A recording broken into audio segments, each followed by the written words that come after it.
Aktor na si Marc Anthony Fernandez, diretsahang inamin na siya ang nasa viral video. Nakiusap na huwag ikalat ang kanyang video. Binasag na ng veteranong aktor na si Marc Anthony Fernandez ang kanyang katahimikan tungkol sa viral video na kinasasangkutan ng intimate video na nag-feature sa kanya. Sa isang tapat na panayam sa broadcast journalist na si Julius Babaw sa kanyang YouTube vlog, inamin ni Marc Anthony na siya nga ang lalaki sa video. Ngunit ibinunyag kung paano ito nag-leak at tinutugunan ang mga reaksyon sa paligid nito.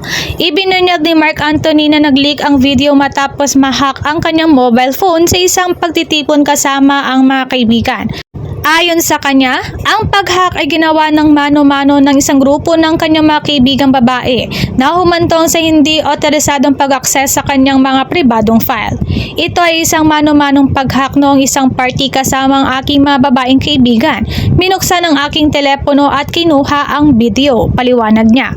Nang tanungin kung ang video ay bahagi ng isang eksena sa pelikula, nilinaw ng aktor, hindi. Ito ay hindi. Ito ay isang lumang video mula sa isang pakikipagsapalaran kasama ang aking kasintahan noong panahong iyon. Habang inamin ni Marc Anthony na kasama siya sa video, ipinunto niya na may ilang portion na edit at hindi na siya na-feature. Yung parts na nakikita yung mukha ko, ako yon. Pero yung mga ibang parts na hindi nakikita yung mukha ko, hindi ako yon. Biro niya. Nang tanungin kung galit pa siya sa mga kaibigan nag-leak ng kanyang private video, may sukat na tugon ng aktor. I would be mad if the edited version made me look bad, but thankfully the video shows the girl holding the camera, not me, sabi niya.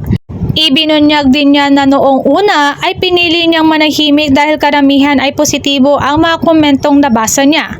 Noong una, kinakabahan ako, but thankfully when I found out that the feedback is all good, I felt relieved, he added.